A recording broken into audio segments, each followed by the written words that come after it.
Assalamualaikum warahmatullahi wabarakatuh. Selamat pagi menjelang siang dan salam sejahtera untuk kita semua. Semoga Bapak Ibu sehat selalu dan kita sebagai guru Indonesia tetap berkarya dan tetap semangat. Alhamdulillahirabbil alamin. Wa bihi nasta'inu ala umuri dunya waddin. Assalatu wassalamu ala asrofil anbiya'i wal mursalin sayyidina wa maulana Muhammad wa ala alihi wa sahbihi ajma'in. Yang saya hormati Bapak narasumber yang sudah bergabung pada Zoom meeting kita, Bapak Muhammad Hussein Baisha, MPD, dan Bapak Ibu para peserta kelas virtual nasional Guru Inovatif Indonesia yang saya banggakan dan saya hormati. Alhamdulillah kita bisa bertemu secara virtual pada Zoom meeting dengan agenda kelas virtual nasional dengan tema menulis e-book.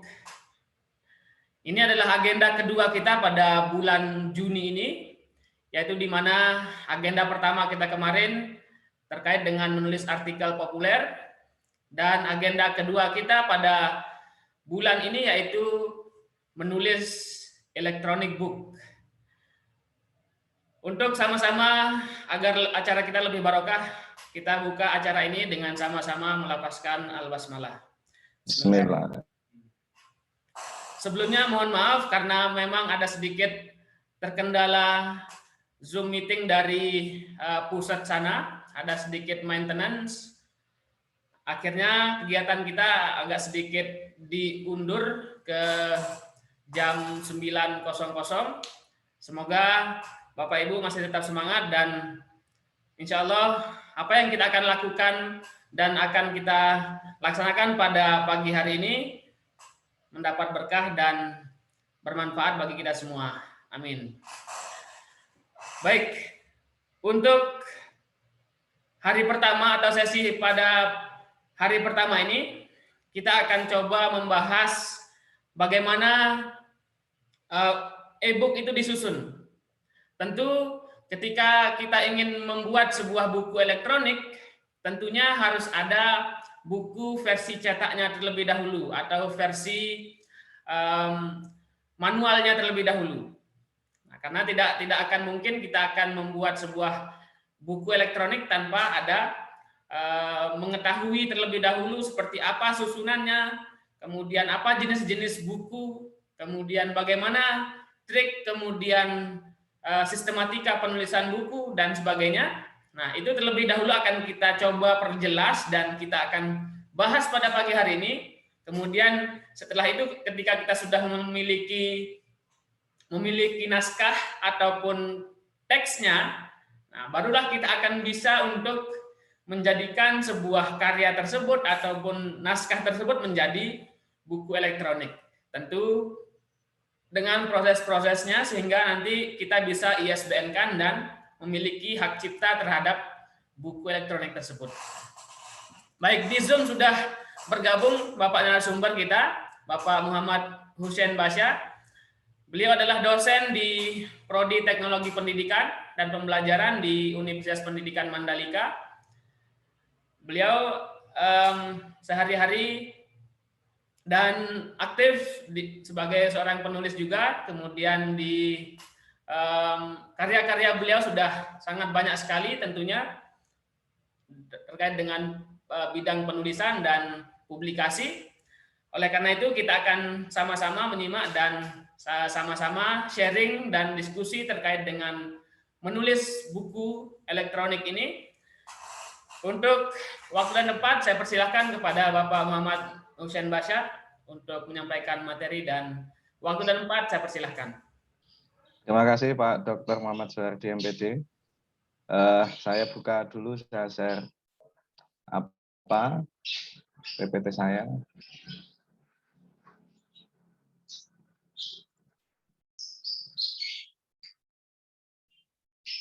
Sudah kelihatan ini Pak Suhardi? Lagi proses. Oke, sudah.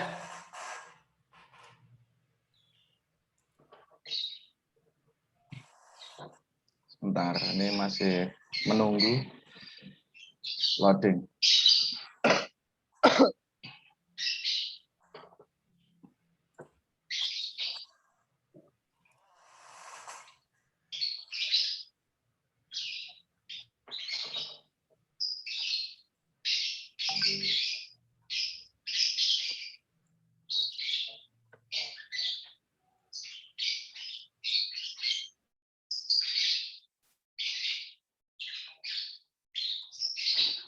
Belum mau ini Pak.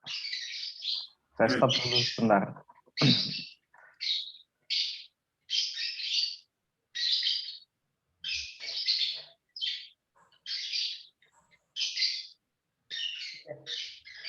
Sudah Pak Husen? Sudah.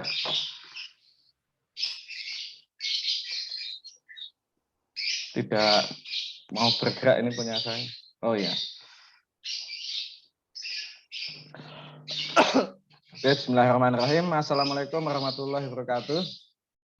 Selamat pagi Bapak Ibu guru sekalian, dan semoga pagi ini Bapak Ibu guru di seluruh penjuru Indonesia, Bapak Ibu dosen ataupun para mahasiswa ataupun pemerhati pendidikan masih semangat untuk mengikuti kelas virtual nasional menyusun e-book yang diselenggarakan oleh Guru Inovatif Indonesia.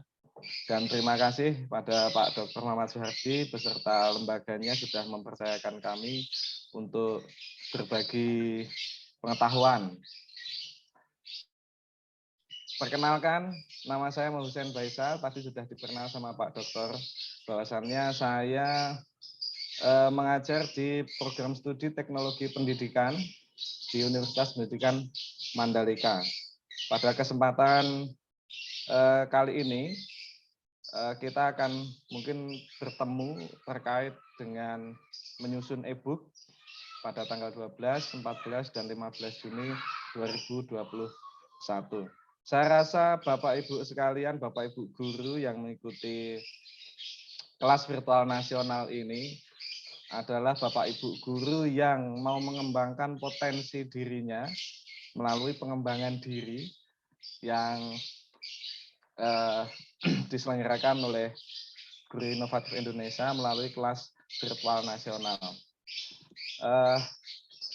E-book ini sudah tidak asing lagi di telinga kita, bahwasannya zaman sekarang memang sudah perkembangan teknologi dan informasi itu dalam jangka waktu 10-15 tahun terakhir berkembang pesat.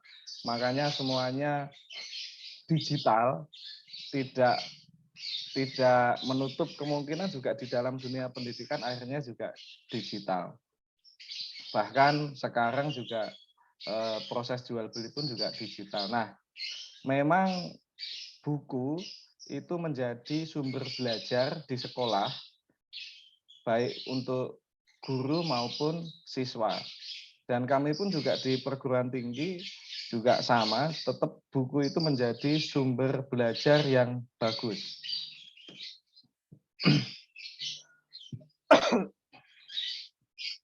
Saya mau mengutip sedikit apa yang ditulis oleh Pramudia Anantatur, bahwasannya orang boleh pandai setinggi langit, tapi selama ia tidak menulis, ia akan hilang di dalam masyarakat dan dari sejarah. Menulis menurutnya Pramudia Anantatur adalah bekerja untuk keabadian. Meskipun kita hebat, pintar, tapi kalau tidak mau menulis apapun bentuk tulisannya, tidak hanya buku, maka tulisan kita tidak akan abadi atau tulisan kita tidak dikenal oleh orang lain, karena tulisan itu adalah sebuah pemikiran atau sebuah gagasan. Nah, ini saya akan menyampaikan terkait dengan serba-serbi buku. Yang pertama, bentuk buku. Bentuk buku itu pada saat ini terdiri dari buku cetak dan buku elektronik. 10 tahun yang lalu atau 15 tahun yang lalu, biasanya kita, waktu kita masih sekolah, itu hampir rata-rata semuanya bentuk buku cetak. Tapi kalau sekarang kalau kita mau sekolah, siswanya itu kalau kita kita waktu masih sekolah, ketika berangkat ke sekolah itu berat sekali membawa buku ke sekolah, karena kalau ada 5 mata pelajaran berarti ada 5 buku paket yang kita bawa. Kalau kita mau membaca 2 buku berarti kita juga harus membawa buku cetak yang kita bawa. Nah, untuk saat ini buku elektronik ini sudah biasa saja itu di laptop ataupun di HP dan bisa diakses di mana saja. Kemudian jenis buku terdiri dari buku pendidikan dan buku umum. Buku pendidikan berarti memang buku itu khusus dijadikan sumber atau sumber belajar di sekolah atau satuan pendidikan atau instansi pendidikan. Kemudian buku umum itu merupakan buku referensi atau buku pengayaan istilahnya. Kemudian buku pendidikan itu terdiri buku teks dan buku non-teks. Buku teks itu merupakan yang bisa seperti modul dan seterusnya. Nanti saya jelaskan. Kemudian buku non-teks bisa saja itu berbentuknya fiksi. Ini menurut Undang-Undang Nomor 3 Tahun 2017 tentang perbukuan. Saya rasa banyak Bapak Ibu guru yang belum tahu ternyata buku itu diatur juga di perundang-undangan. Maaf Pak Hussein, mungkin suaranya sedikit diperbesar. Oh ya Pak, sudah jelas? Sudah. Oke. Kemudian buku pada satuan pendidikan. Buku pada satuan pendidikan itu buku yang digunakan oleh satuan pendidikan terdiri dari buku teks pelajaran dan buku non-teks pelajaran. Ini juga berada di Perundang-undangan Nomor 8 Tahun 2016 tentang buku yang digunakan oleh satuan pendidikan. Jadi di sekolah itu diatur bahwasannya buku mana saja yang bisa dipakai di sekolah, karena berbeda ketika buku yang dipakai di perguruan tinggi dengan yang dipakai di sekolah. Dan saya rasa banyak Bapak Ibu guru juga belum tahu terkait dengan aturan yang dibuat oleh pemerintah yang mengatur tentang sistem pendidikan terkait perbukuan. Oke, bagaimana bentuk format buku ajar? Secara umum, format bentuk buku ajar berdasarkan atau yang disampaikan oleh UNESCO itu maksimal ukuran kertasnya A4. Yang ukurannya 21,29,7 cm. Dan menurut Dirjen Pendidikan Tinggi itu A5. A5 itu ukurannya 14,8 kali 21 cm dengan jumlah minimal 49 halaman. 49 halaman. Ini secara umum, karena kalau di sekolah besok kita bahasnya. Kemudian memiliki ISBN. Apa itu ISBN? ISBN itu International Standard Book Number. Jadi terdapat 13 digit angka unik. Ini standar internasional supaya apa? Oh, ISBN ini menandakan bahwasannya seragam. Itu sudah masuk. Kalau sudah dapat ISBN berarti bukunya itu sudah dianggap standar internasional. Nah, kebetulan kalau di Indonesia yang mengurusi ISBN ini adalah Perpusnas. Perpusnas RI. Kemudian menggunakan gaya bahasa semi formal. Semi formal, Bapak Ibu sekalian. Jadi bukan non formal atau tidak harus formal gitu. Semi non formal.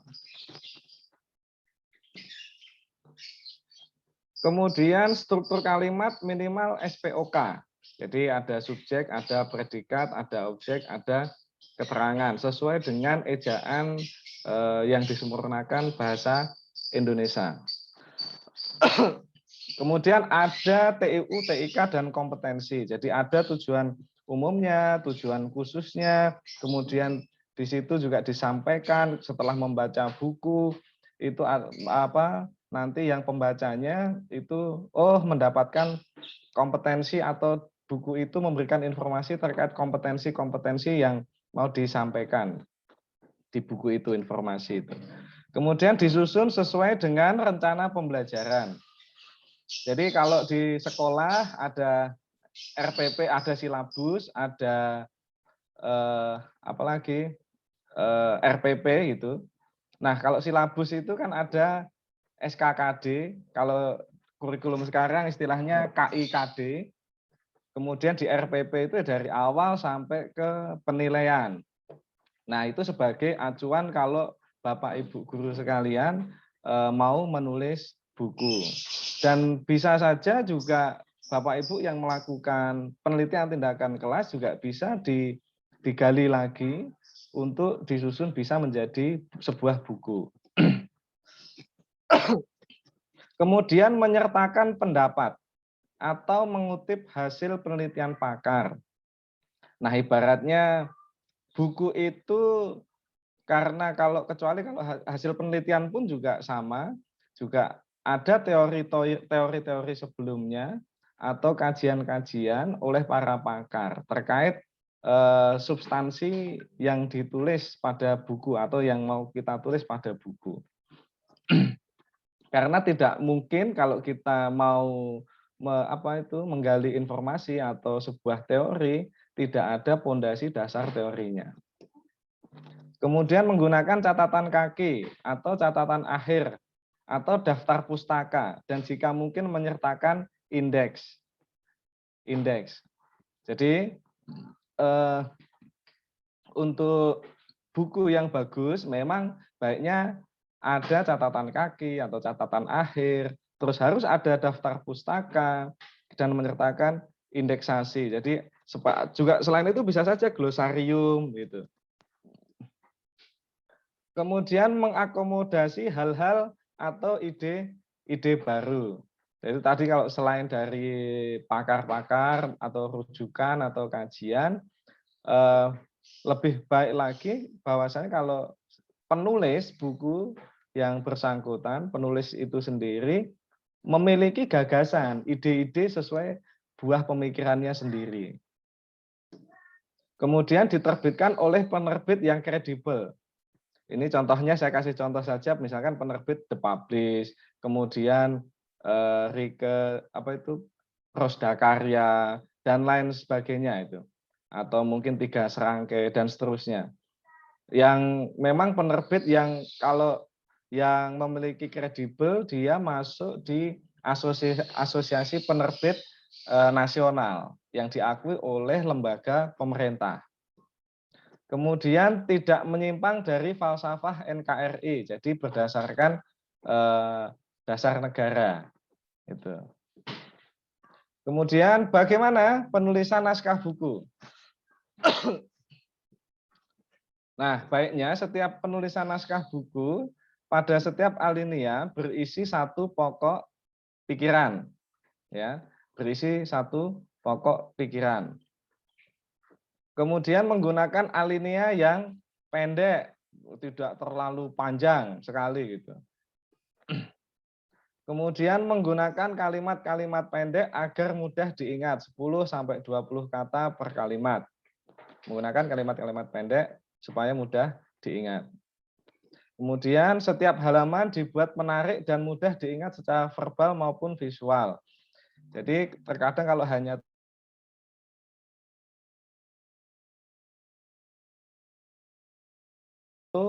ataupun ilustrasi gambar yang bisa membantu pembaca itu memahami isi buku ataupun mempermudah informasi yang disampaikan oleh penulis. Kemudian setiap halaman berisi teks, grafik, diagram, tabel, gambar ataupun ilustrasi. Nah, ini karena kalau tulisan itu supaya tidak bosan juga selain tadi itu. Jadi bisa untuk mempermudah atau memperjelas informasi yang dalam bentuk tulisan. Tuliskan kalimat motivasi dan inspirasi, itu lebih baik lagi. Kemudian apa saja ragam buku? Nah, ini nanti saya menyampaikan ragam buku secara umum. Karena kalau di satuan pendidikan, pada kesempatan ini saya sampaikan secara umum, karena di satuan pendidikan itu ragam buku yang bisa dipakai Bapak Ibu guru atau Bapak Ibu guru diarahkan untuk menulis berdasarkan perundang-undangan dan bisa diakui kumnya nanti itu sudah ditentukan oleh peraturan perundang-undangan Kemendikbud. Yang pertama monograf ini. Ya, ini buku secara umum, apa saja ragam buku secara umum. Ini monograf, yaitu mengkaji kemutahiran, kesenjangan, dan perspektif topik dalam suatu ilmu. Nah, ini monograf ini kajiannya agak sempit, setara dengan review artikel yang panjang. Pada umumnya punya multiple author. Author itu penulis ya. Sesuai dengan topiknya terdapat editor. Ada yang single author, ada yang beberapa. Kemudian atau beberapa penulis. Bahasa agak tinggi gitu. Bahasanya lebih ke mengajak pembaca untuk berpikir tingkat atau berpikir kritis itu. Atau boleh jargon.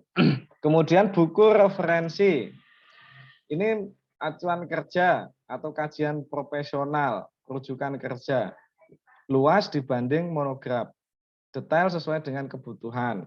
Misalnya itu handbook, ensiklopedia, atau kamus mengandung fakta yang akurat. Diterbitkan oleh penerbit komersial. Kemudian atau diterbitkan oleh konsultan. Biasanya informasi ini dianggap detail karena kalau buku referensi biasanya penulis itu didasarkan pada hasil dari penelitian biasanya. Kemudian buku ajar. Buku ajar ini sumber informasi pengetahuan untuk mahasiswa. Nah, ini dijadikan pegangan oleh Bapak Ibu dosen biasanya untuk mengajar di kelas pada perguruan tinggi. Nah, biasanya buku ajar ini mempermudah pengajar supaya dalam proses pembelajaran itu lebih mudah dan siswa maupun mahasiswa itu bisa melakukan belajar mandiri dan bisa memahami materi selain di dalam kelas. Kemudian threadbook ya, threadbook itu buku ilmiah populer bersifat informatif awam ya. Biasanya dijual bebas, kemudian penulisnya itu sangat tertarik terhadap suatu ilmu pengetahuan dan mengaitkan isu-isu yang menarik perhatian. Biasanya sasarannya masyarakat umum itu. Biasanya sasarannya masyarakat umum atau masyarakat luas atau orang banyak secara umum. Kemudian biasanya tidak terlalu membahas secara teknis gitu. Dan tidak memakai jargon-jargon atau istilahnya kata penyemangat atau kalimat penyemangat. Oke, saya lanjutkan, masih ragam buku. Kemudian diktat.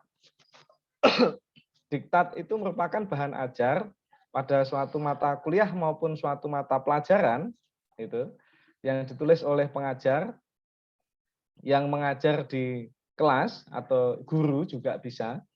Karena diktat ini juga salah masuk di perundang-undangan yang guru diarahkan juga untuk menulis diktat itu. Kemudian kaidah tulisan ilmiah dan disebarluaskan kepada siswa atau mahasiswa. Kemudian selanjutnya modul. Modul itu bagian dari bahan ajar untuk suatu mata kuliah yang ditulis oleh pengajar atau mata pelajaran tertentu mengikuti kaidah tulisan ilmiah dan disebarluaskan juga di peserta kelas atau siswa ataupun mahasiswa. Kemudian petunjuk praktikum ya. Petunjuk praktikum ini merupakan pedoman praktek. Pedoman praktek yang biasanya berisi dari persiapan, pelaksanaan, kemudian analisis data, pelaporan, pedoman, dan seterusnya ya. Kalau di SMK biasanya petunjuk praktikum ini hampir di setiap program keahlian dituntut harus ada. Nah, itu menjadi kesempatan Bapak Ibu guru yang ngajar di SMK untuk menulis buku. Nah, petunjuk praktikum ataupun job sheet istilahnya kalau di SMK. Kemudian ada model. Nah, model ini alat peraga. Ya, model itu alat peraga atau simulasi yang untuk menjelaskan pelaksanaan suatu ilmu atau mata kuliah atau mata pelajaran kalau di sekolah untuk meningkatkan pemahaman siswa ataupun mahasiswa. Jadi yang membantu guru maupun pengajar itu menjelaskan materi di dalam kelas. Ini lebih condong ke dalam kelas ataupun di laboratorium. Kemudian naskah tutorial. Naskah tutorial merupakan rujukan ya. Ada mata kuliah yang disusun oleh pengajar atau pelaksana kegiatan tutorial mengikuti kaidah tulisan ilmiah. Jadi kalau ini biasanya dipakai ketika untuk buku-buku panduan untuk melakukan praktikum di laboratorium. Saya lanjutkan berdasarkan undang-undang ya. Ini nomor 3 tahun 2017 tentang perbukuan. Itu disebutkan di sana bahwa ada dua bentuk buku, yaitu buku cetak dan elektronik. Nah, pelaku perbukuan siapa saja? Nah, ini di sini. Pelaku perbukuan itu siapa saja? Yang pertama adalah penulis. Nah, penulis ini yang mempunyai gagasan, ide, atau buah pemikiran yang ingin dituangkan dalam bentuk tulisan. Nah, terlepas dari model buku atau jenis buku yang penulis tulis nantinya, biasanya kan berdasarkan keilmuan yang dimiliki. Jadi penulis ini berusaha sebelum menjadi buku biasanya istilahnya membuat naskah tulisan. Membuat naskah tulisan sebelum menjadi buku yang sempurna. Apakah penulis itu nantinya menulis naskah itu berdasarkan hasil penelitian? Kalau Bapak Ibu dosen yang di perguruan tinggi, kalau Bapak Ibu guru di sekolah, biasanya bisa saja kalau penelitian itu hasil dari penelitian tindakan kelas atau berdasarkan mata pelajaran yang diampu atau misalkan Bapak Ibu guru yang di sekolah dasar yang mengampu banyak mata pelajaran sebagai guru kelas itu lebih banyak kesempatannya lagi. Karena kalau udah mulai jenjang SMP, SMA biasanya sesuai bidang keilmuan dan sesuai dengan mata pelajaran yang diampu. Kemudian ada penerjemah ini, pelaku perbukuan itu ada penerjemah. Karena buku juga ada untuk Bapak Ibu guru di perundang-undangan yang besok di kesempatan lain nanti saya sampaikan. Ada di situ tertulis di perundang-undangan itu bahwasannya salah satu yang diakui untuk KUM bagi Bapak Ibu guru itu adalah hasil buku terjemahan. Itu. Jadi di sini penerjemah juga punya andil sebagai pelaku perbukuan. Misalnya buku yang biasa di Indonesia itu bahasa asing itu bahasa Mandarin, bahasa Arab, bahasa Inggris itu sudah banyak yang diterjemahkan ke bahasa Indonesia supaya memudahkan para pembaca untuk memahami pengetahuan atau informasi isi dari buku tersebut. Kemudian penyadur. Nah, juga di Bapak Ibu guru juga memang bisa juga karya sadur, itu buku karya sadur itu boleh membuat ini. Jadi kalau namanya menyadur itu beda dengan menerjemah. Kalau menerjemahkan isinya sama. Tapi kalau menyadur itu penyaduran itu ya, penyadur ini nantinya buku tertentu biasanya yang saya temui juga buku-buku yang dari luar negeri kemudian disadur atau apa istilahnya dikompres gitu inti-intinya gitu sesuai dengan isi buku, jadi tidak keluar dari isi buku tersebut. Kemudian yang keempat, editor. Nah, sebagai dalam ini ya perbukuan ini, dalam pelaku perbukuan, editor itu punya peranan penting karena naskah buku yang diterjemahkan atau yang disadur ini perlu diedit sama editor. Jadi editor itu punya peranan penting supaya tata letak, kemudian tata bahasa itu dari cover depan sampai cover belakang yang siap dicetak atau dipublikasikan itu sudah fix gitu, tidak ada kekurangan. Dan biasanya penulis itu menyerahkan kepada editor untuk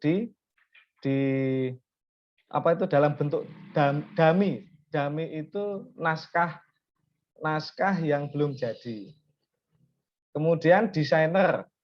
Nah, dalam buku juga butuh seorang desainer, dari desain covernya mungkinkah atau desain isi di dalamnya. Terkadang tidak hanya polos-polos saja. Ada mungkin batas atasnya dibuat seperti apa, batas bawahnya seperti apa, halaman 1, 2 sampai terakhir itu dibuat seperti apa, kemudian fotonya itu nantinya pasnya sesuai dengan tulisan itu apa atau ilustrasinya gitu. Makanya butuh desainer sesuai yang menggambarkan dari isi buku itu. Mungkin bisa jadi juga di sana juga bagaimana mendesain di buku bagian belakang, cover belakang buku. Makanya ini rangkaian dari pelaku perbukuan. Kemudian ilustrator ya, ilustrator. Nah, ilustrator ini biasanya dipakai misalnya grafika atau cat atau mungkin diagram atau bisa saja gambar kartun atau gambar ini foto tapi yang dimanipulasi dan seterusnya. Kemudian ada pencetak. Nah, ini kalau pencetak ini kalau yang mau dicetak nantinya berarti ada pencetaknya. Biasanya include sama penerbit gitu. Tapi ya ada juga yang hanya mencetak saja untuk memperbanyak ya ada. Karena tidak semua penerbit bisa mencetak sendiri. Biasanya juga bermitra dengan pencetak. Kemudian pengembang buku elektronik ini sebenarnya sama posisinya dengan pencetak Bapak Ibu sekalian. Pengembang buku elektronik ini penerbit terkadang juga tidak bisa menerbitkan buku elektronik sendiri. Gitu. Jadi bisa dia mengedit, mendesain, ada timnya ilustrator, tapi dan bisa menerbitkan sampai ISBN, HAKI, tapi terkadang tidak bisa menjualkan, kalau misalnya buku elektronik itu tidak bisa menjualkan buku elektronik atau memasarkan. Kemudian ada penerbit. Nah, penerbit itu lembaga yang bisa menerbitkan buku cetak maupun buku elektronik gitu. Kalau non cetak itu berarti buku elektronik.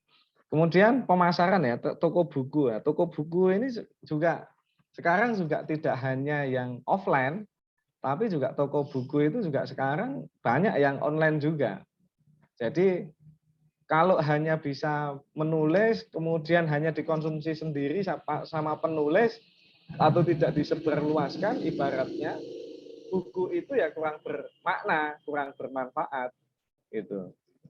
Makanya perlu juga diperjualbelikan supaya orang kalau mau mendapatkan buku, ingin membaca buku karya dari penulis, oh dapatnya di mana? Oh di toko buku sana. Oh bisa beli di online sini gitu.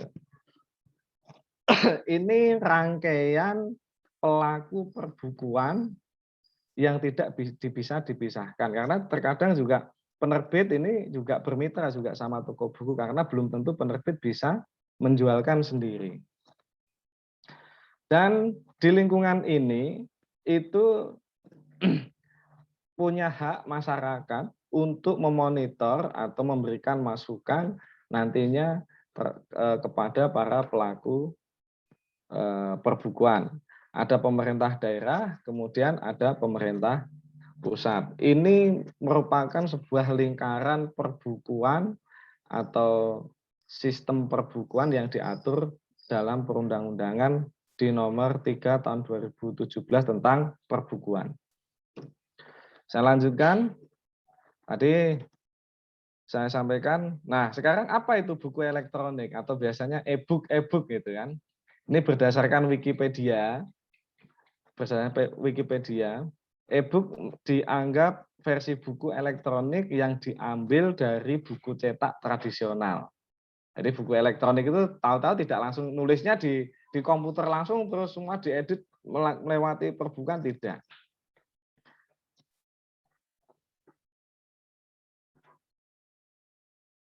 Nah, e-book selain dibaca menggunakan smartphone, bisa juga dibaca di komputer. Kalau istilahnya sekarang itu gadget gitu.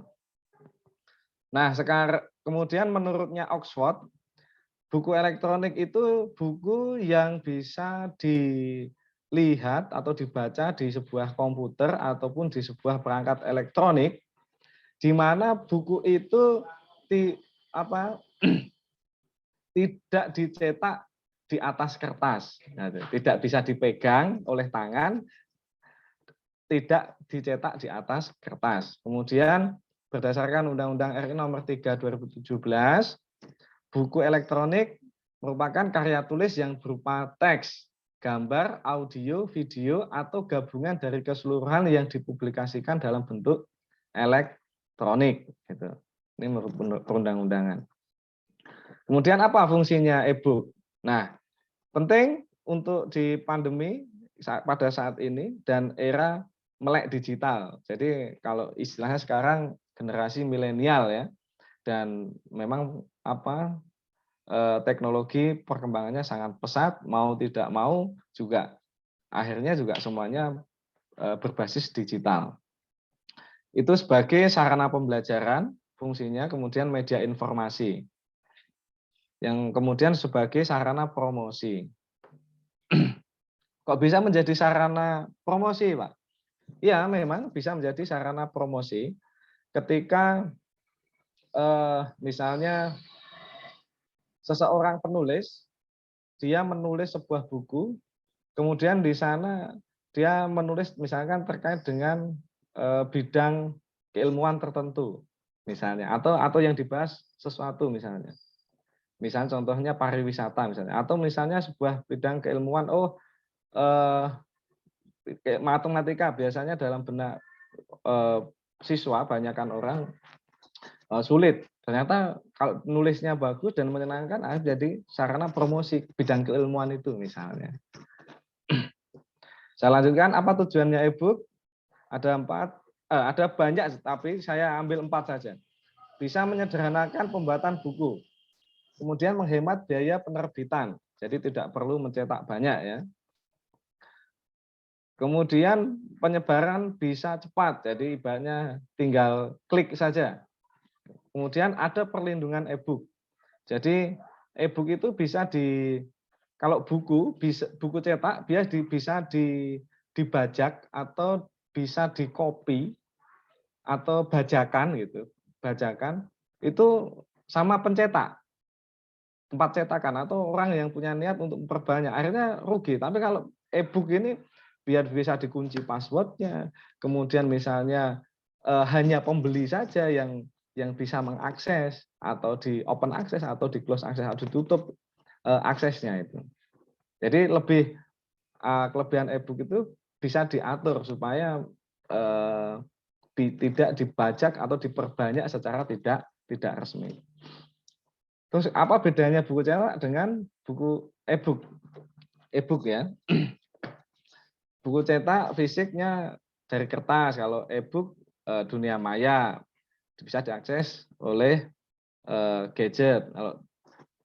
Kemudian buku cetak biasanya bisa dijumpai di sekolah, toko buku, perpustakaan. Nah, biasanya kalau e-book itu bisa di-download ya. Tidak harus datang ke tempatnya yang menyediakan buku. Kemudian baca buku cetak harus membeli atau pinjam gitu. Kalau untuk e-book itu tinggal model gadget aja, bisa di laptop, bisa di HP. Dan sekarang kan dunia dalam genggaman dalam bentuk HP sekarang itu. Kemudian kalau buku cetak itu melalui proses tahap yang lebih rumit ya, pendistribusian itu kalau pendistribusian berarti kalau misalkan beda kabupaten, beda provinsi atau beda negara itu akan sulit itu sampai ke tangan konsumen. Tapi kalau e-book itu tinggal diklik aja itu karena berada di dunia maya dan biayanya lebih murah dibandingkan buku cetak. Akhirnya cost-nya juga bisa ditekan harganya kalau sampai ke pembeli. Kemudian buku cetak harus dijaga, dirawat, nggak boleh kena hujan ya air lah intinya. Kemudian nggak boleh basah, nggak boleh kena kotoran, debu dan seterusnya. Tapi kalau e-book ini filenya hilang nggak bisa di-download lagi. Atau biasanya kalau orang sudah beli hilang bisa dia masuk di toko buku online itu untuk mendownload lagi. Dan bisa di-copy. Tapi kalau atau di-share itu dengan satu sentuhan. Itu perbedaannya buku cetak dengan e-book. Kemudian ragam format e-book ya. Ini banyak sekali tapi hanya saya tuliskan gitu, beberapa. Ada AZW, e-book, kemudian KF8, Amazon ya itu, AZW itu. Nah, KF8 itu juga punyanya Amazon dia. Kemudian format Mobi Pocket, kemudian PDB, Palm File Database ini berdasarkan dari Wikipedia ya. Karena ternyata format e-book itu banyak sekali perkembangannya sesuai dengan kebutuhan dari penerbit, penulis, pemasaran dan seterusnya. Nah, nanti kita ini yang terkait dengan PDF. Jadi nanti bisa Bapak Ibu setelah mengikuti kelas virtual ini nantinya bisa membuat e-book sendiri di rumah atau di sekolah masing-masing. Ada istilahnya PRC, kemudian HTML, CHM, XHTML, XML, dan seterusnya. Masih banyak, tidak saya tuliskan, tidak saya sampaikan semuanya. Ada puluhan. Nah, ini sesuai dengan kebutuhan, apakah dia untuk pemasaran, apa penerbitnya untuk mempromosikan, kemudian bisa di-downloadnya mudah, kemudian kecil filenya, ringan dan seterusnya, menarik atau tidak. Nah, seperti itu. Bisa dibuka di mana? Apakah di website kah atau di aplikasi apa itu. Nah, tapi kita untuk pelatihan ini fokus untuk yang portable document format, berbasis itu dasarnya. Kemudian bagaimana proses membuat e-book? Nah, ada beberapa tahapan. Yang pertama menulis naskah. Nah, di text editor. Text editor itu bisa saja Bapak Ibu menulisnya biasanya kalau yang familiar itu bisa di MS Office Word gitu. Atau memanfaatkan MS Office. Tapi text editor tidak hanya itu saja. ada juga misalkan notepad, kemudian bisa saja Bapak Ibu nantinya, kalau saya tidak bisa komputer, oh bisa nulis di tulisan kertas biasa. Nanti kan ada yang ini editornya, ngetikkan gitu. Yang penting yang pertama adalah menulis naskah. Kemudian membuat kerangka. Nah, membuat kerangka. Kalau di Bapak Ibu di sekolah mengajar, kerangkanya itu berdasarkan paling mudahnya dari silabus. Itu dasarnya. Kurikulum dulu, kemudian dilihat silabusnya, SKKD atau KIKD-nya apa. Kalau sudah, bagaimana RPP-nya? Ada berapa RPP misalnya. Nah, itu dari situ. Itu pondasinya. Kalau Bapak Ibu guru mau menulis buku. Kalau Bapak Ibu dosen, biasanya dari RPS. Kurikulum dulu, kemudian RPS-nya. Kan di sana dari kurikulum sudah jelas dia. Ada tujuan dan seterusnya, ada deskripsi. Kemudian RPS itu selama pertemuan 1 semester biasanya. Kalau di sekolah kan juga sama, ada pertemuan 1 semester. Nah, ada promes, ada prota tahunan. Nah, selama 1 tahun, nah 1 semester dulu. Nanti semester berikutnya akhirnya jadi buku yang bisa dijadikan untuk Bapak Ibu guru ngajar itu. Nah, kalau di perguruan tinggi biasanya hanya per semester, dia tidak tahunan, tidak bisa tahunan. Kemudian membuat tipografi dan desain layout. Tipografi itu alur kasar ya, atau alur buku itu seperti apa nantinya. Ya seperti pokok-pokok bahasan, subpokok bahasannya seperti apa yang mau dibahas nantinya. Kemudian detail-detailnya apa gitu. Misalkan ilustrasi yang dibutuhkan seperti apa. Nah, kemudian baru desain layoutnya. Kalau udah nulis, udah di layout. Oh, tata letaknya seperti ini, seperti itu. Nah, kemudian cover depannya seperti apa. Oh, pasnya diletakkan di mana dan seterusnya. Kemudian disimpan sebagai file PDF, ya. Disimpan dalam bentuk file PDF. Kalau sudah disimpan dalam file PDF. Karena nanti kalau sudah dianggap katakanlah sudah disimpan file PDF itu sudah siap untuk diterbitkan. Nah, di sini Bapak Ibu kita kalau jadi penulis nantinya perlu di ISBN-kan atau di hak ciptakan haki, diurus itu ISBN ataupun haki. Nah, itu bisa dipercayakan pada lembaga penerbit yang dipercaya oleh penulis. Contohnya ya Guru Inovatif Indonesia. Itu ya bisa dipercayakan ke Guru Inovatif Indonesia untuk meng-ISBN-kan maupun ke hak cipta. Nah, terakhir baru proteksi e-book. Kalau misalkan tidak bisa di-print, tidak bisa di-copy, kemudian biar tidak bisa istilahnya ya, tidak bisa diakses secara sembarangan atau umum. Itu baru di e-book-kan. Ini proses membuat e-book sendiri. Ini. Ini link aplikasi yang bisa Bapak Ibu download terkait dengan bagaimana nanti pelatihan berikutnya untuk membuat e-book. Jadi kalau misalkan belum bisa di ISBN, misalnya belum sempat di ISBN terus mau dipakai ya bisa Bapak Ibu meng-e-bookkan sendiri nantinya. Ini link aplikasinya nanti bisa Bapak Ibu download ya. Bapak Ibu download.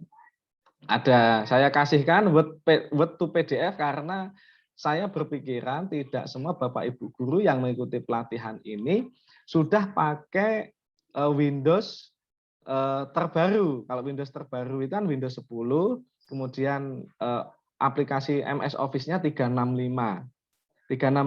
Kalau saya merasa karena masih banyak ternyata Bapak Ibu guru laptop atau komputernya itu masih memakai Windows 7 dan MS Office 2007. Nah, kalau masih pakai Windows 7, MS Office 2007 perlu untuk mendownload Word to PDF untuk menjadikan misalkan naskah teks buku yang ditulis Bapak Ibu sekalian dijadikan PDF. Ini perlu bantuan software ini karena tidak ada bawaannya. Tapi kalau sudah pakai sistem operasi atau operasi sistemnya Windows Windows 7 ke atas, Windows 8, kemudian Windows 10, itu sudah tidak perlu menginstal ini. Kemudian PDF editor, misalnya sudah di PDF kan ternyata masih ada yang kurang-kurang, ini fungsinya PDF editor itu, oh ternyata kurang huruf A, atau mungkin kurang angka 1, atau misalnya, oh ternyata ada yang perlu dihapus sedikit, itu tidak perlu buka lagi, kalau sudah di PDF editor bisa dipakai ini untuk menghapus dan seterusnya. Ternyata PDF itu juga bisa diedit selama tidak diproteksi. Gitu. Kemudian ini baru nanti e-book maker. Nah, ini yang sebelah, yang ini PDF to e-book itu aplikasi software e-book maker, pakainya perusahaan Kavisoft ya. Istilahnya paling biasa familiar itu flipbook Bapak Ibu sekalian. Jadi kalau PDF sudah jadi ya tinggal dimasukkan ke aplikasi software flipbook ini, udah jadi e-book nantinya. Oke, saya rasa itu. Terima kasih atas perhatian Bapak Ibu guru sekalian. Sekarang saya kembalikan waktunya kepada Bapak Dr. Muhammad Suhardi MPD. Terima kasih. Baik, terima kasih atas materinya Bapak Muhammad Hussein Basya terkait dengan awalan ataupun materi awal terkait dengan bagaimana nantinya kita bisa menyusun sampai dengan mempublikasikan sebuah elektronik. Tentu Bapak Ibu seperti yang dijelaskan oleh narasumber tadi terkait dengan e-book tadi, kita terlebih dahulu nih untuk menentukan jenis bukunya apa dulu. Jenis bukunya apa yang akan kita buat, apakah tadi seperti yang dijelaskan tadi, apakah dari buku resensi atau buku saduran tadi, ataukah buku terjemahan, ataukah buku teks pelajaran Bapak Ibu, atau mungkin yang dari SMK ada buku praktikum. Nah, ini tentukan terlebih dahulu apa yang menjadi jenis bukunya. Nah, kemudian Bapak Ibu mulai menulis. Tadi sudah diberikan gambaran bagaimana alurnya, kemudian formatnya dan sebagainya, seperti kertasnya seperti apa, kemudian format bukunya seperti apa. Nah, lalu Bapak Ibu, satu tips dari saya, ketika Bapak Ibu ingin menulis sebuah karya dan naskah, itu usahakan Bapak Ibu tulis terlebih dahulu, tulis secara keseluruhan setelah melihat RPP ataupun silabus tadi, karena itulah format dasar awalnya, misalkan seperti itu, tulis terlebih dahulu sampai dengan selesai. Nah, jika memang sudah selesai, betul-betul selesai, barulah kita akan coba baca ulang. Nah, ketika sudah Bapak Ibu punya naskah full, nah, barulah kita baca ulang, kemudian kita minta rekan ataupun kawan kita untuk membaca apa kira-kira kekurangan isinya. Nah, setelah kita sudah tahu isinya, barulah kita revisi. Nah, revisi isi buku itu bisa jadi tahap selanjutnya. Karena kalau kita baru menulis sedikit, kemudian kita baca dan revisi, nggak selesai-selesai buku itu nanti.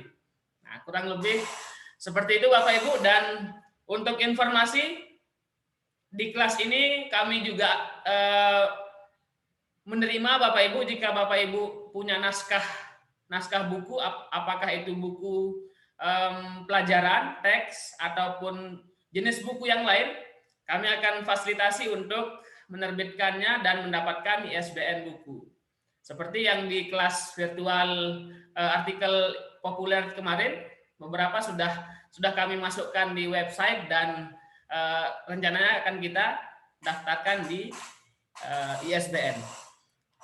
Baik, itu saja kurang lebih kesimpulan dari untuk materi awal kita pada pagi hari ini, dan ini adalah permulaan. Kita masih ada hari kedua dan ketiga untuk membahas aplikasi, kemudian bagaimana aplikatif dari software ataupun aplikasi untuk membuat sebuah electronic book, yang nantinya juga electronic book ini bisa didaftarkan di hak cipta. Nah, itu secara otomatis Bapak Ibu mendapatkan lebih banyak poin dari sebuah karya. Baik, untuk sesi selanjutnya kita akan coba untuk berdiskusi. Kita akan coba sharing terkait dengan sebuah buku.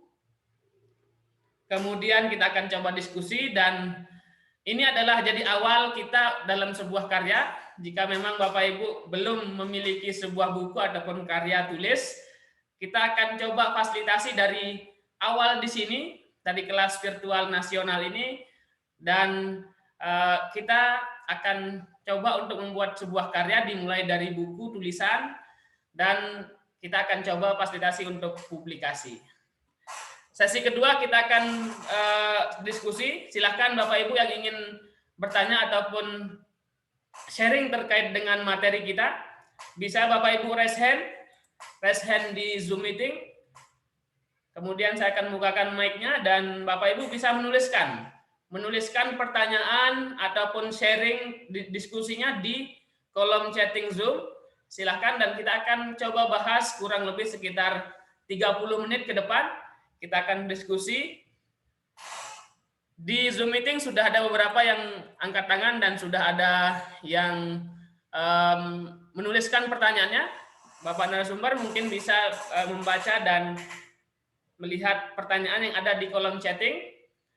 Ya, ini saya membaca pertanyaan dari Ibu Emiwati Jambi. Jauh sekali ini. Jambi. Yang pertama, Pak Husen, ada Bapak Sohib yang sudah raise hand. Tapi videonya dimatikan ini, Pak Dokter. Silakan Pak Sohib untuk membuka mic-nya. Ya.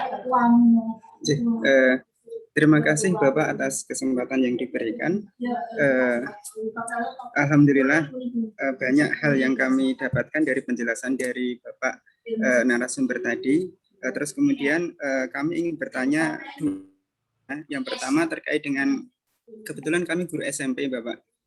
Ini kan pada masa-masa pandemi seperti ini kan LKPD, lembar kerja peserta didik ini kan sering kita tulis begitu. Nah, yang ingin kami tanyakan, LKPD itu tadi kan dijelaskan oleh Bapak narasumber terkait dengan ragam buku, mulai ada diktat, ada modul, terus kemudian ada petunjuk praktikum begitu.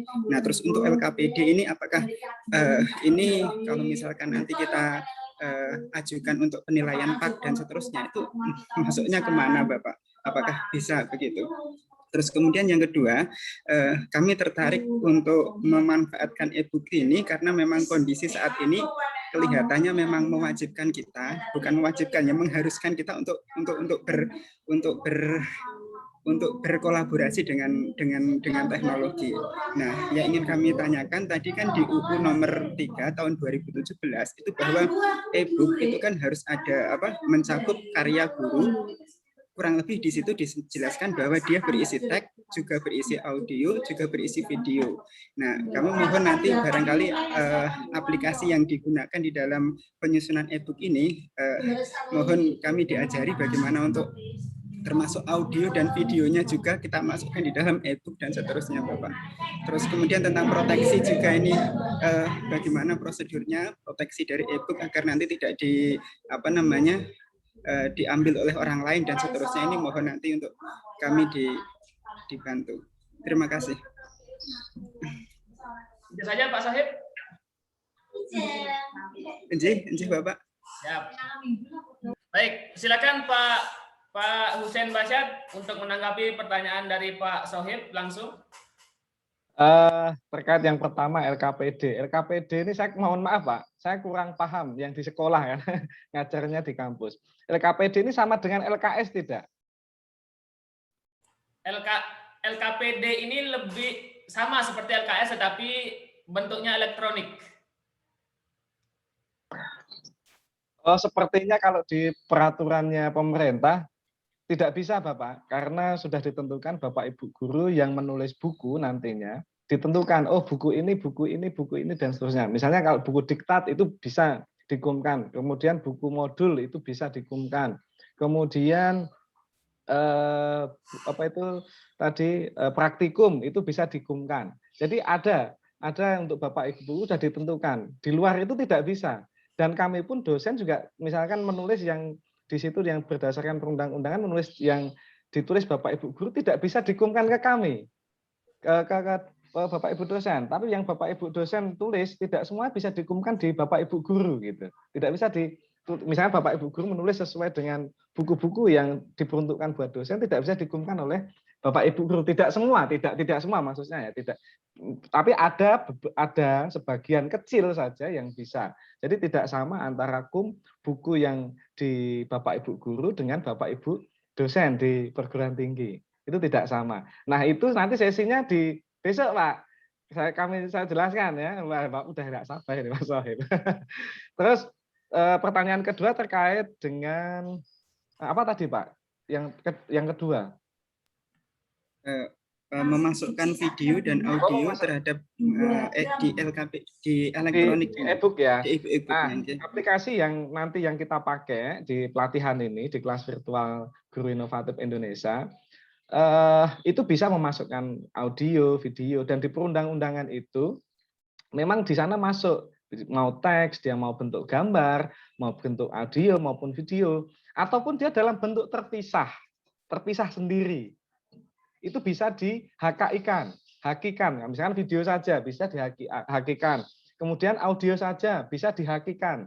Gitu. Kalau ISBN ini kan untuk buku, apakah dia buku yang yang tidak berkala, buku yang tidak berkala. Kalau yang buku berkala itu dia rutin, misalkan per bulan ini misalnya, setahun 2 kali, setahun 3 kali. Itu bukan ISBN, ISSN. Jadi ISBN itu hanya untuk buku yang tidak berkala. Misalkan tidak hanya buku saja, misalkan proceeding dan seterusnya. Jadi e-book itu tidak hanya tulisan, tapi bisa dalam bentuk video yang dijelaskan di perundang-undangan, dan itu bisa di-ISBN-kan dan bisa dihakikan. Nah, kalau haki tidak hanya buku saja, tidak hanya tulisan saja. Misalkan haki itu, hak cipta itu bisa saja audio saja. Jadi kalau yang bahasa Inggris, atau bahasa lain, atau bahasa daerah, atau bahasa Perancis, bahasa Jerman yang di SMA kan ada jurusan bahasa, atau yang misalkan di SMK multimedia dan seterusnya itu bikin video bisa dihakikan, hak ciptakan. Jadi tidak harus buku saja, ya, tapi buku itu bisa dihak ciptakan. Nah, buku itu tidak hanya tulisan, ada unsur-unsur yang itu diakui sama perundang-undangan. Itu diatur sama perundangan. Itu yang kedua. Kemudian yang ketiga terkait dengan proteksi. Aplikasi software ini yang kami berikan ini sebenarnya berbayar, tapi tahulah kita itu orang Indonesia kalau berbayar enggak mau, apalagi yang mahal. Makanya yang kami bagikan dari Guru Inovatif ini, kelas virtual ini yang software yang tidak berbayar. Yang namanya tidak berbayar ya fiturnya tidak selengkap yang berbayar, tapi bisa diproteksi. Caranya dari waktu mem-PDF-kan dari naskah teks editor dari Office misalnya, Word itu ke PDF. Nah, pas waktu PDF itu diproteksi. Nah, di e-book nantinya di aplikasi yang kita pakai nantinya ini, Flipbook ini juga bisa, misalnya tidak bisa di print, bisa dia. Kemudian atau di password. Jadi kalau membuka itu pakai password, itu bisa. Tapi tidak akan selengkap misalnya aplikasi software e-book lain yang berbayar. Gitu. Itu Pak Sohib. Baik. Apakah ada lagi Pak Sohib? Terima kasih banyak Bapak atas penjelasannya. Baik. Itu tadi pertanyaan dan jawaban dari Bapak Husein Basya terkait dengan LKPD, kemudian terkait dengan software akan kita bahas pada pertemuan kedua dan ketiga dengan beberapa fiturnya terkait dengan bagaimana nanti proses sampai dengan akhir dari e-book itu sendiri, apakah bisa diproteksi dan sebagainya akan kita bahas pada pertemuan ketiga. Dan sedikit terkait dengan LKPD tadi, yaitu lembar kerja peserta didik, Bapak Ibu, karena LKPD itu ada umumnya itu adalah lembar kerja. Nah, ketika Bapak Ibu ingin membuatkan sebuah buku ataupun electronic book pun itu bisa. Hanya sedikit nanti Bapak Ibu ubah formatnya, tidak hanya sebatas lembar kerja saja, tetapi ada isinya juga. Apakah ada materinya juga yang ditambahkan di sana? Nah, itu nanti juga Bapak Ibu bisa cetak ataupun Bapak Ibu bisa buat jadi sebuah e-book dan di ISBN-kan ataupun diberikan hak cipta. Nah, seperti itu Bapak Ibu untuk sedikit terkait dengan lembar kerja peserta didik. Saya mau menambahin Pak Dr. Suhardi, Ya. kalau dikembangkan itu misalkan kan karena buku-buku yang besok kita sampaikan, itu bisa itu LKPD dikembangkan karena sudah ada aturan baku dari pemerintah terkait dengan sistematika penulisan. Kalau tidak memasuk di situ nanti susah untuk dipakai sebagai Bapak Ibu guru, Pak. Ya. Baik. Kemudian ada Ibu Nur Awalia yang sudah raise hand di Zoom meeting. Silahkan Bu Nur Awalia untuk membuka speakernya dan bertanya langsung kepada Bapak narasumber.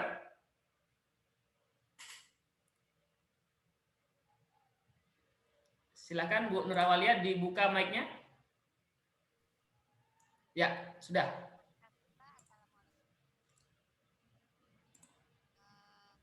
Suaranya Bu.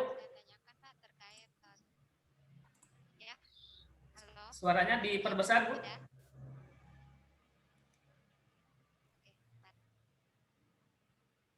Ya, silakan Bu Nur. Terkait handout Pak, apakah handout itu termasuk ke dalam mohon maaf Bu Nur Awalia, dia suaranya sangat kecil sekali. Mungkin nggak pakai headset. Oke Pak. Ya sudah Pak. Sudah lumayan, silahkan. Yang ingin saya tanyakan Pak tentang handout, penjelasan tentang handout itu seperti apa? Kemudian Handout. apakah ya? Kemudian handout itu apakah termasuk ke dalam e-book atau dan bisa dikembangkan seperti apa? Seperti itu Pak. Terima kasih. Assalamualaikum warahmatullahi wabarakatuh. Apakah itu saja Bu Nur Awalia? Sepertinya itu saja dulu Pak. Baik. Terkait dengan handout Bapak Husein, silahkan untuk menanggapi pertanyaan Bu Nur Awalia. Iya, iya benar. Handout ini biasanya biasa ditemukan di perguruan tinggi biasanya, tapi tidak menutup kemungkinan Bapak Ibu guru juga ketika mengajar sudah menggunakan LCD proyektor, memanfaatkan PowerPoint biasanya kan, aplikasi software PowerPoint. Nah, itu namanya handout, berarti kan apa yang di-print kemudian yang bisa dipegang. Tapi karena juga membuatnya itu biasanya menggunakan PowerPoint, itu bisa dijadikan e-book bisa saja, Bu. Hanya saja kan untuk di ISBN tadi harus ada paling kalau menurut UNESCO, kemudian menurutnya Kemendikbud berapa halaman dan seterusnya sistematikanya. Nah, itu bisa saja di ISBN kan tidak ada masalah. Handout itu bisa di ISBN kan. Bisa di ISBN kan handout itu. Cuman kalau dianggap itu sebagai buku yang bagus atau menjadi sumber belajar yang baik, sebenarnya kan handout ini hanya untuk membantu guru atau pengajar lainnya itu untuk mempermudah proses pembelajaran di dalam kelas biasanya. Dan itu tidak detail, gitu, tidak lengkap handout itu. Kalau hanya untuk meng-ISBN kan bisa, meng-ISBN kan itu bisa. Itu Bapak Ibu untuk ISBN sedikit informasi, memang itu sangat-sangat mudah bagi Bapak Ibu untuk menerbitkan sebuah buku yang ber-ISBN dengan memenuhi persyaratannya, antara lain isi, kemudian cover, layout dan kata pengantar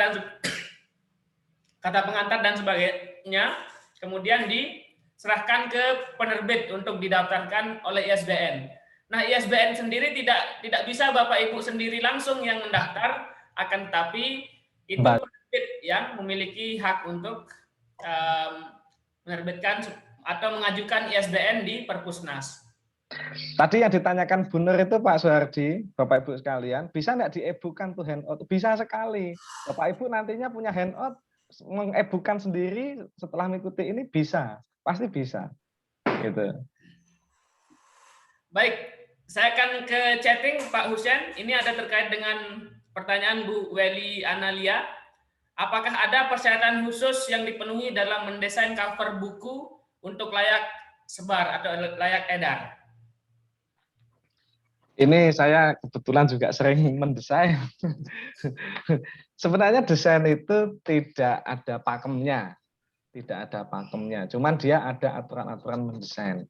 Tapi kalau terkait dengan buku ya Bapak Ibu sekalian, namanya cover, orang itu kalau lihat cover itu sudah, oh ini nih menggambarkan isi informasi dari buku. Nah itu menggambarkan isi informasi dari buku yang ditulis oleh penulis. Jadi kalau misalkan buku matematika, misalkan isinya buku matematika, isi informasinya, ya covernya kan enggak mungkin dia pakai bahasa apa itu Korea atau misalkan Mandarin, kan enggak mungkin. Nah, paling tidak ya, oh lambang-lambang matematika, misalnya segitiga kah, atau mungkin simbol-simbol matematika dan seterusnya, itu yang menggambarkan, oh ini terkait, oh ternyata ini buku matematika. Kalau pakem tidak ada pakemnya, yang penting dia informatif. Jadi ada informasi yang mau disampaikan dari cover buku itu. Paling tidak, oh cover itu menggambarkan, oh ini buku tentang ini. Oh ini informasinya kayaknya ini, gitu. Terkait dengan isi dari buku itu. Itu Pak. Baik. Ya, tentu covernya harus menarik juga ya, terkait dengan warnanya. Kalau warnanya buram dan gambarnya buram kan nggak bagus juga ya. Ya, saya persilahkan kepada Ibu Aisyah dari Kemenak Kota Cirebon untuk bertanya secara langsung kepada Bapak narasumber. Ya, Assalamualaikum warahmatullahi wabarakatuh. Waalaikumsalam warahmatullahi wabarakatuh. Terima kasih Pak Dokter. Terima kasih Bapak Husain. Saya senang sekali pagi ini dapat mengikuti membuat e-book gitu. Nah, tadi dari paparan Bapak itu sudah teman-teman tanya, saya hanya sedikit Pak. Nah, untuk membuat e-book kan apakah harus ISBN dulu apa? Tadi kan Bapak bilang bisa langsung e-book ya Pak. Kalau sudah e-book baru di ISBN kan apakah itu bisa dan mudah? Itu yang pertama. Kemudian untuk yang di Pak Dokter sekalian, waktu pertama itu kan mengikuti seminar itu ada siapa yang mau mengumpulkan naskah, mangga. Nah saya ketinggalan naskahnya waktu itu belum jadi. Pak, apakah bisa nyusul? Pengumuman kemarin tuh kan baru Pak Ud ya Pak ya, yang terakhir ini Pak Ud. Nah saya mengikuti terus yang grup tapi nggak bisa komen, paling japri gitu Pak. Nah apakah untuk makalah seperti misalnya yang saya buat ini PJJ bisa masuk ke walaupun terlambat gitu Pak. Terima kasih. Wassalamualaikum warahmatullahi wabarakatuh. Waalaikumsalam warahmatullahi wabarakatuh. Terima kasih pertanyaannya Bu Aisyah. Apakah cuma ada 2 saja? Iya cukup. Ya, silakan Pak Husain terkait dengan e-book itu apakah harus ISBN dulu, apakah baru di-e-bookkan apa bagaimana Bu Pak? Untuk e-book ya, e-book itu tidak harus ISBN. Tidak harus. Jadi Bapak Ibu nanti kalau udah ngikutin kelas ini, tadi saya sampaikan bisa membuat sendiri. Hanya saja tadi disampaikan Pak Dr. Muhammad Suhardi itu, kalau penulis, ya, yang mereview penulis sendiri, ya menurut penulis itu paling udah bagus sekali. Tapi kan yang mereview itu harus orang lain. Apalagi expert itu ya, yang lebih ahli itu. Oh ini kurang ini, kurang ini, kurang itu. Sudah sesuai dengan sistematika atau belum? Nah, kalau sudah di-e-bookkan kemudian belum di-ISBN-kan dan sudah disebarluaskan, kalau diplagiasi sama orang ya jangan marah.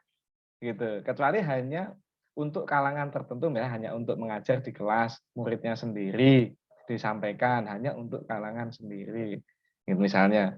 Saya semoga tidak ada yang memplagiasi. Tapi kalau sudah di-ISBN-kan, kemudian sudah dihak ciptakan, mau di-share ke sana kemari diperbanyak, diplagiasi, ya terserah silakan diplagiasi. Tapi penulis ini yang punya ISBN dan punya hak cipta bisa menuntut.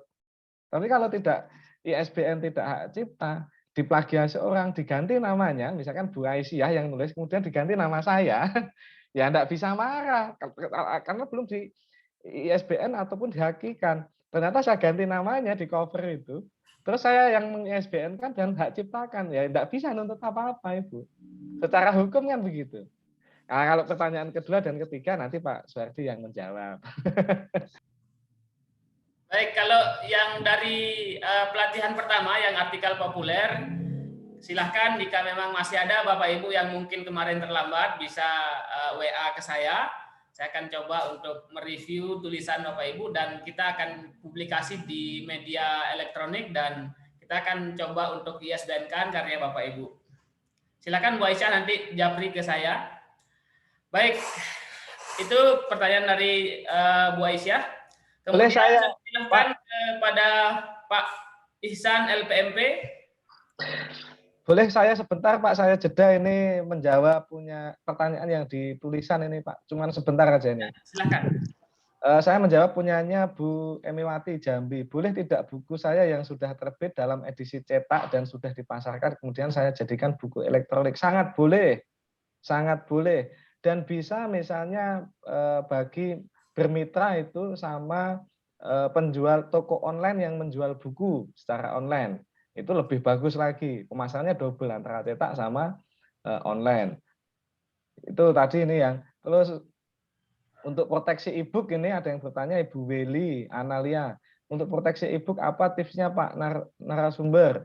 Untuk nanti kalau di e-book tadi sudah tak sampaikan, di PDF bisa dikunci ataupun nanti di software yang nanti kita pakai juga bisa, tidak bisa di print out atau bisa di password juga dikunci.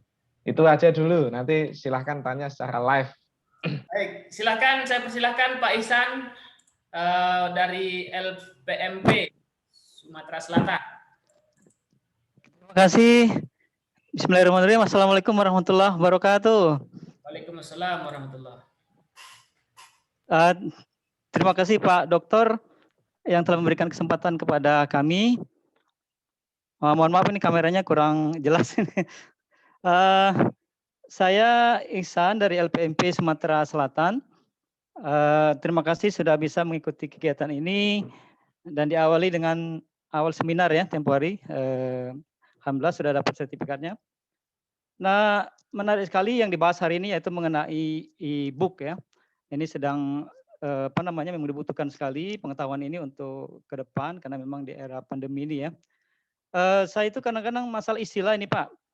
E-book ini apakah khusus hanya untuk buku saja kita bisa disebut e-book ini? Kadang-kadang ini kan banyak seperti ditanyakan Berta tadi ada yang bahan ajar misalnya. Seperti saya misalnya mau mengajar guru misalnya dalam kegiatan pelatihan misalnya. Saya ada bahan ajar. Bahan ajar ini kan mungkin sederhana tidak terlalu banyak misalnya gitu ya. Satu topik saya jadikan dalam bentuk digital misalnya gitu. Apakah itu bisa dikategorikan sebagai e-book atau ada istilah lain misalnya apa e-modul atau yang lainnya itu? Apakah istilah e-book ini khusus untuk buku saja gitu Pak pertama Pak? Atau mungkin secara umum yang didigitalkan itu namanya e-book? Nah kemudian mengenai aplikasi masih penasaran mungkin kawan-kawan. Saya juga penasaran mungkin besok ya baru kita bisa gunakan. Kalau boleh bocoran Pak, aplikasi apa nanti yang akan kita gunakan Pak untuk menuangkan dari buku kita atau bahan ajar kita menjadi sebuah buku digital gitu. Mungkin itu saja Pak, terima kasih. Assalamualaikum warahmatullahi wabarakatuh. Waalaikumsalam. Silakan Pak Husain terkait dengan pertanyaan Pak Ihsan. Ya, terima kasih Pak Ihsan pertanyaannya. Jadi begini Pak, memang banyak yang menyebut buku elektronik, e-modul, kemudian e-book gitu. Nah sebenarnya bentuk buku itu kan banyak dia. Bentuk buku, kemudian jenis buku. Nah e-modul itu kan salah satu jenis buku, namanya modul. Kemudian di elektronik kan, makanya istilahnya jadi e-modul. Kalau Bapak bikin buku sebuah namanya diktat, kemudian di elektronik kan, istilahnya jadi e-diktat Pak. Nah itu kan biasa saja itu. Bapak Ibu guru orang banyak memberikan nama. Tapi sebenarnya pemahamannya cuma satu, sama e-book, Pak. E-book itu atau buku elektronik kalau di bahasa Indonesia kan. Itu kan hanya istilah lebih rinci gitu. Itu yang pertama. Kemudian yang kedua, Pak Esan tanya, software apa yang dipakai? Keluarannya perusahaan Cafesoft itu ya. Kenapa? Kemudian istilahnya itu biasa kebanyakan orang menyebutnya Flipbook. Flipbook itu keluarannya Cafesoft, perusahaan Cafesoft itu. Nah, ini kenapa saya pilih ini? Karena dia berbasis PDF. Jadi Bapak Ibu lebih mudah nanti membuatnya menjadi e-book dari naskah yang Bapak Ibu tulisan itu, buku nantinya. Dan bisa meng-e-bookkan sendiri. Tapi kalau yang saya sampaikan tadi yang berdasarkan Wikipedia, ada puluhan itu aplikasi. Kalau misalnya tadi Amazon, kemudian biasanya HTML biasanya. Kemudian JavaScript dan seterusnya. Itu yang bisa diupload di website dan itu pakai bahasa pemrograman. Nah, itu sulit. Saya pilih yang basisnya mudah, yang familiar aja, PDF dari text editor, misalkan Microsoft Office di PDF kan menjadi e-book. Dan tampilannya bagus, 3 dimensi seperti buku sungguhan. Hanya saja tidak bisa, ini kelemahannya ini, tidak bisa ditampilkan di laptop yang layarnya atau resolusinya rendah. Dan tidak portable di HP. Harus ada aplikasi lain untuk ditampilkan di HP, di Android. Itu ada kelemahannya yang ini, yang software ini. Karena banyak sekali software. Yang saya pilih yang mudah saja bisa dipakai sama Bapak Ibu guru. Tidak yang mempersulit. Nanti kalau 3 hari enggak cukup, Pak, kalau yang pakai yang lain. Ya, baik, gitu, Pak. terima kasih atas jawabannya Pak Husein. Artinya nanti kita akan buat sebuah e-book yang mempermudah saja. Kita jangan cari yang sulit, kita cari yang mudah-mudah saja aplikasinya. Dan insya Allah sudah dipilihkan oleh Bapak narasumber terkait dengan aplikasi yang bisa digunakan untuk, dan kita akan jelaskan dan kita akan sharing di hari kedua dan ketiga, Bapak Ibu. Terima kasih Pak Ihsan atas pertanyaannya. Silakan ada mungkin Bapak Husein bahas yang ada di chatting Zoom. Apakah ini dari Bu Yuniar Hayati? Apakah ada perbedaan yang jelas antara modul dan diktat? Mana yang lebih tepat digunakan oleh guru? Nah, untuk pertanyaan ini saya jawab besok, karena ini materinya di besok, Pak. Materinya di besok, ini perbedaan modul dan diktat, beserta sistematikanya. Ya. Nah, kalau saya sampaikan sekarang kan nggak lucu. Ya, besok akan kita bahas terkait dengan sistematika beberapa jenis buku. Akan kita bahas besok. Kita bahas besok buku yang dibuat Bapak Ibu guru dan bisa dijadikan KUM. Itu yang sesuai dengan peraturan pemerintah. Itu besok kita bahas, besok hari Senin kalau nggak keliru ya, Pak ya. Ya, hari Senin. Silakan saya persilahkan kembali kepada Bapak Ibu yang ingin bertanya secara langsung. Di Zoom sudah ada Bu Emi Wati yang sudah raise hand. Silahkan Bu Emi dari Jambi. Wah, ini Ibu Emi dari Jambi ini semangat nih. Silakan Bu Emi dibuka speakernya. Ya, sudah. Assalamualaikum warahmatullahi wabarakatuh. Waalaikumsalam warahmatullahi Terima kasih atas kesempatannya Pak Suhardi. Sebenarnya satu pertanyaan saya sudah dijawab oleh Bapak narasumber tadi. Terima kasih Pak. Pertanyaan saya berikutnya masih terkait yang tadi Pak ya. Buku saya itu bentuknya adalah novel anak-anak, konsumsi siswa kelas 4, 5, 6 SD. Saya terbitkan ber-ISBN edisi cetak Bapak, tapi gambarnya hitam putih. Jadi kalau di e-book kan mungkin bisa tampil warna. Jadi jika nanti warnanya di e-book itu atau gambarnya kita ubah, tidak kan sudah di ISBN kan Pak? Boleh tidak Pak? Itu aja. Makasih. Baik Bu Emi, terkait dengan naskah aslinya gambarnya berwarna apa hitam putih? Aslinya berwarna Pak. Oh, harusnya bisa berwarna kalau dicetak. Iya. Warna. Tapi kalau edisi cetak warna kan konsumennya nanti apa namanya harganya tinggi ya gitu.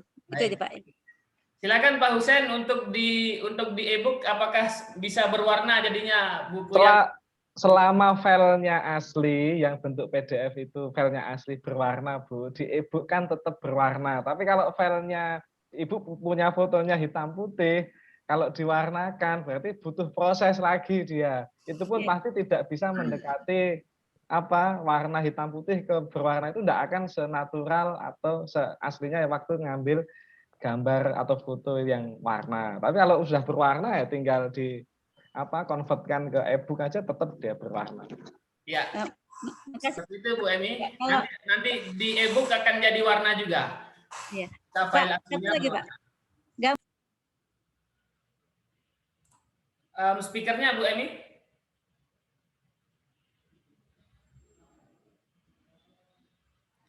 Apakah ada lagi pertanyaan Bu Emi? Silakan. Iya, sedikit aja Pak ya. Ya. Mengenai gambar itu boleh tidak kita tukar gitu karena setelah buku itu jadi terpikir ide yang lain gitu untuk menukar gambar, munculnya gambar baru kan belum masuk dalam proses usulan ISBN. Itu saja saya agak ragu Pak. Gitu. Makasih. Ya, silakan Pak Husen. Kalau sudah di ISBN kan, kemudian Ibu mau mengganti beberapa kalimat kah, atau mau mengganti gambar, ilustrasi, atau mengganti grafik, gitu, berarti Ibu harus cetak revisi dan pengajuan ISBN ulang. Itu. Jadi tidak boleh kalau dirubah yang sudah di ISBN kan, kemudian meskipun penulis sendiri, gitu, atau penerbit, itu tidak boleh. Jadi harus dicetak atau dipublikasikan lagi dengan edisi revisi. Artinya jadi mendapat dua karya seperti itu. Apakah revisi dari karya sebelumnya Pak Husen? Ya kan berarti ada perbaikan Pak. Berarti ada perbaikan. Namanya edisi revisi ya berarti baru. Ada pembaruan dan baru itu. Oh iya. Artinya punya dua buku yang ber-ISBN seperti itu ya. Nah. Betul Pak, betul. Silakan Bu Emi, jika memang ada revisi dari buku sebelumnya, buku karya Ibu sendiri yang ingin dirubah, apakah dari sisi isi ataupun gambar, dipersilahkan dan bisa diajukan ISBN yang kedua. Baik, untuk di chatting Pak Husen ada pertanyaan dari Bu Resti Kiantini. Untuk membuat e-book, apakah 3 aplikasi di materi 3 aplikasi. Nah, ini apakah bisa cukup satu saja? Nanti saya share 3 aplikasi saya share di grup Bapak Ibu, bisa di-download secara langsung dulu sebelum kita praktek juga besok di pertemuan yang berikutnya. Yang pertama itu tidak harus semuanya diinstal, yang aplikasi Word to PDF. Dan di situ ada nanti misalkan JPG ke PDF, saya kasih di sana juga. Ya. Di aplikasi itu hanya untuk memudahkan Bapak Ibu yang laptop atau komputernya masih memakai sistem operasi atau operating system Windows 7 dan atau memakai aplikasi MS Office 2007. Karena belum ada fitur dari Word ke PDF, harus install itu bantuan aplikasi Word to PDF. Tapi kalau Bapak Ibu laptopnya sudah Windows 8, MS Office-nya di atas 2007, entah itu 2010, 2013, 2016, 2019, atau yang terbaru 365 punyanya Microsoft, itu tidak perlu software yang Word to PDF. Tapi yang dua perlu diinstal PDF editor sama e-book, aplikasi e-book itu sendiri. Baik, terima kasih Pak Husen terkait dengan jawabannya. Karena waktu kita sudah menunjukkan pukul 10.31, kita akan satu pertanyaan lagi Bapak Ibu untuk pertanyaan secara langsung dari Ibu Nur Kusnarianti. Silakan Ibu Nur untuk pertanyaannya. Dibuka speakernya Bu, Ibu Nur Kusnarianti.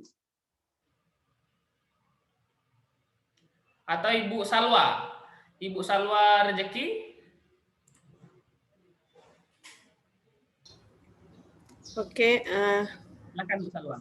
tunggu ya Pak. Terima kasih atas kesempatannya. Begini Pak Husen, selama ini dalam menulis buku ada kendala yang khususnya saya alami, itu terkait dengan menginsert gambar ke dalam file tersebut. Kadang terlampau besar sehingga filenya berat dan sulit untuk dibuka kembali. Dan kadang pula menyebabkan gambar itu blur dan pecah sehingga kualitasnya kurang baik. Kira-kira ada tidak aplikasi yang bisa kita gunakan diproses terlebih dahulu gambarnya sebelum dimasukkan ke file tersebut. Terima kasih Bapak. Ya, silakan Pak Husen terkait dengan gambar ini. Kalau biasanya kalau pakai di Windows bawaan, di foto itu misalkan mau diperbesar resolusinya atau diperkecil dia resolusinya, Ibu klik kanan saja di foto yang di file itu sendiri, misalnya di folder itu, diklik kanan, kemudian edit Bu. Kemudian diedit itu biasanya langsung diarahkan pakai Paint, namanya Paint. Nanti tinggal diukur aja, di crop bisa, terus nanti di save. Cuman kalau yang aslinya disimpan dulu, di copy dulu, biar karena kalau langsung di save di situ, nanti yang aslinya ikut ke save Bu.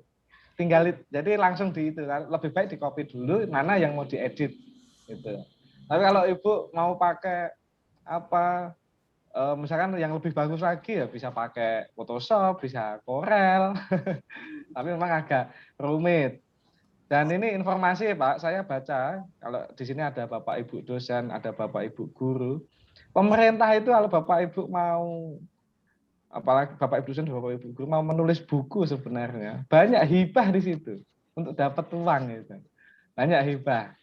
Nah, jadi dari Kemendikbud itu banyak program-program hibah. Kalau nanti coba Bapak Ibu buka di Kemendikbud websitenya, ada hibah untuk buku, untuk guru maupun dosen. Kalau dosen biasanya kan di Simnitapmas.